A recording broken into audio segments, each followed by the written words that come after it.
Olá, turma! Tudo bom, galerinha, com vocês? Chegamos em mais uma quinta-feira. Tia Kézia deseja aí que seja uma quinta-feira bem abençoada, bem tranquila e que a gente possa realmente abrir nossa mente para aprender mais um pouquinho sobre os assuntos, né, que Tia Kézia está passando nas aulas. E hoje eu estou vindo aqui com uma videoaula de ciências. E em ciências nós estamos estudando sobre o quê? Sobre o planeta Terra, sobre a crosta terrestre. E aí na aula passada a gente viu que a Terra ela é formada por hidrosfera, litosfera e atmosfera. Não é isso? E aí a hidrosfera é aquele conjunto, né, que reúne todas as águas, rios, lagos, oceanos do nosso planeta. Essa é a hidrosfera. Nós temos a litosfera, que envolve toda a parte aí da Terra, né? A parte sólida do nosso planeta. E nós temos a atmosfera, que são os gases e oxigênio que nós respiramos.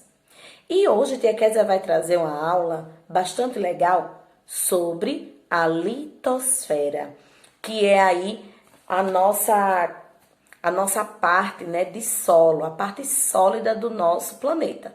Então, toda a parte que tem rochas, sólido, né, que nós pisamos, esse solo que a gente pisa, que a gente anda, é a parte da litosfera.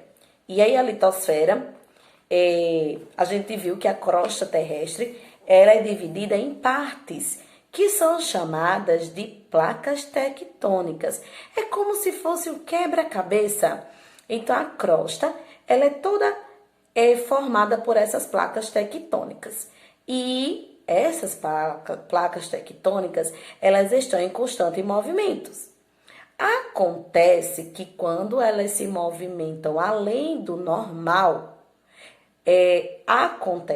ocorre então os terremotos.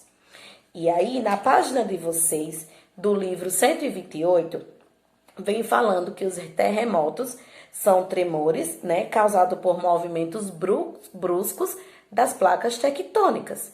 Então, tia, quer dizer que as placas tectônicas elas estão sempre se movimentando? Sim, acontece que quando há um movimento maior dessas placas, acontece o terremoto, tá bom? Aí, na página 128, vocês têm a representação de como ocorre isso. Então, nós temos aí o epicentro, o hipocentro e as ondas. Então, o epicentro é o local da superfície, onde ocorre aí, né, o ponto mais forte do terremoto.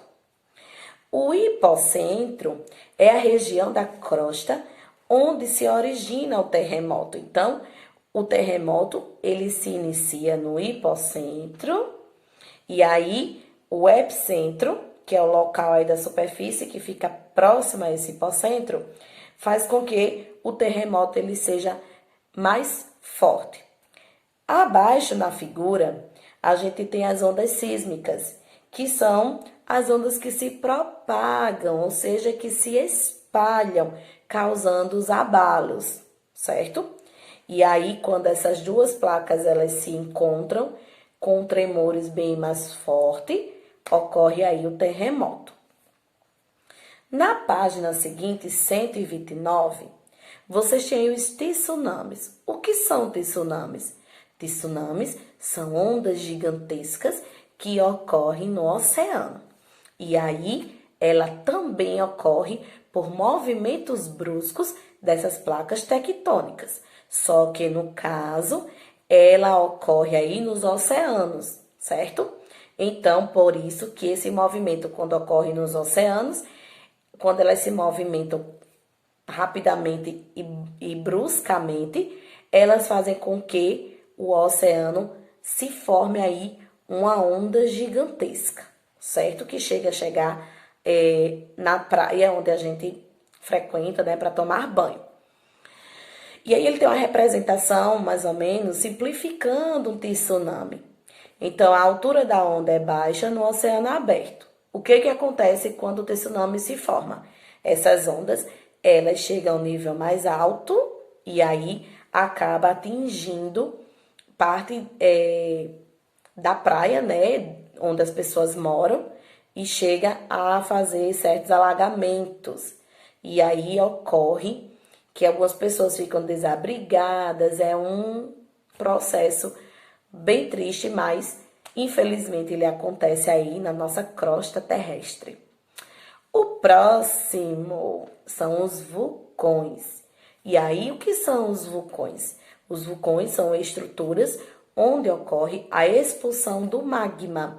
Lembra que a gente viu lá na representação das camadas da Terra, no interior, que a gente estudou sobre o núcleo, sobre o manto? Pronto. Então, os vulcões são as estruturas onde ocorre a expulsão desse magma e de gases que estão no interior do planeta Terra.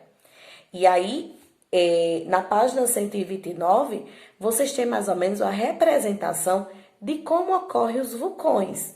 E a gente tem o magma. O magma, ele o quê? Ele se acumula no interior do vulcão e há uma capacidade de armazená-lo, onde é saído aí para fora a lava vulcânica, tá certo?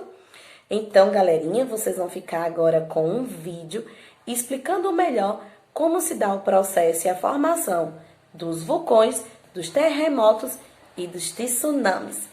Tia Kézia conta com vocês. Façam atividade em folha. Tchau, tchau e até a próxima aula. A Terra vista do espaço. Mesmo daqui, não dá para ver que a camada mais externa do nosso planeta é constituída por placas tectônicas de diferentes tamanhos. E elas estão constantemente em movimento. Aqui, no meio do Oceano Atlântico, duas placas se afastam uma da outra. Elas são movidas pelo magma, que é pressionado para a superfície. A substância viscosa, formada por pedras derretidas, se resfria e fecha o buraco entre as placas, o que provoca aos poucos a separação delas. E isso não acontece apenas no mar. Um exemplo é a Islândia. A ilha cresce cerca de 5 centímetros por ano porque as placas daqui também se distanciam.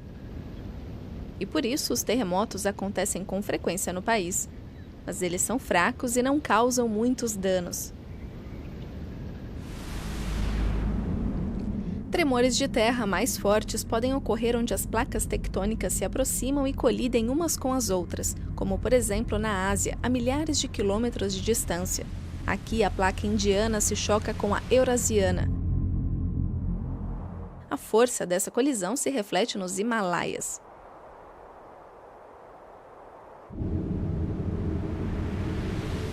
Nas bordas das placas se forma uma zona de tensão sob as montanhas. Quando o acúmulo de pressão é liberado, acontece um terremoto.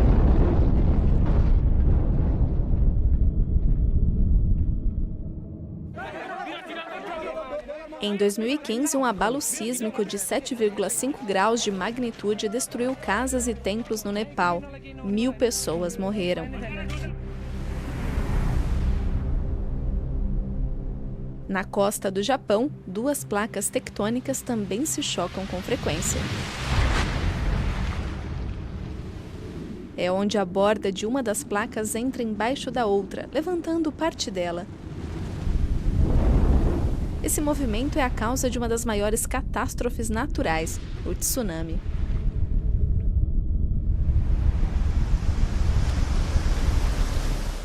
Como aconteceu em 2011, quando um tsunami devastador atingiu a costa leste do Japão. Mais de 18.000 pessoas morreram e a região foi destruída.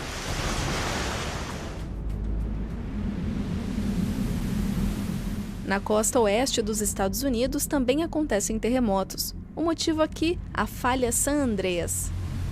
Nela, duas placas tectônicas se encontram por 1.000 quilômetros. E isso pode trazer consequências graves.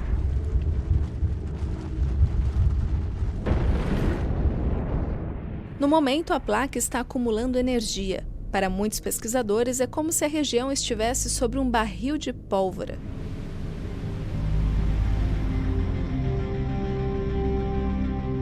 As placas tectônicas estão em constante movimento e, principalmente nas bordas delas, a Terra treme.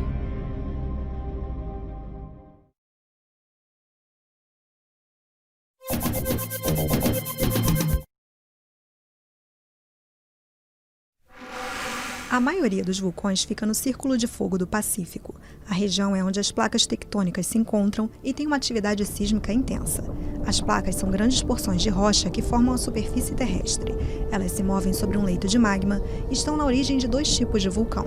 Quando 2 placas se chocam, uma desliza sobre a outra, no que se chama de zona de subducção. A pressão e o calor forçam o magma nas fissuras das rochas até que ele explode na superfície como lava, causando uma erupção. Rochas derretidas, detritos e gases do interior da Terra também são liberados. Outras placas se distanciam em zonas de divergência. O magma preenche o espaço deixado e cria uma nova crosta. Quando isso acontece no mar, ilhas vulcânicas podem ser formadas. A atividade vulcânica também pode acontecer sob as placas tectônicas em áreas conhecidas como pontos quentes, quando o magma consegue atravessar a crosta. Os vulcões extintos não entraram em erupção em dezenas de milhares de anos. Os adormecidos apresentam inatividade temporária e os ativos expelem com frequência gás ou lava.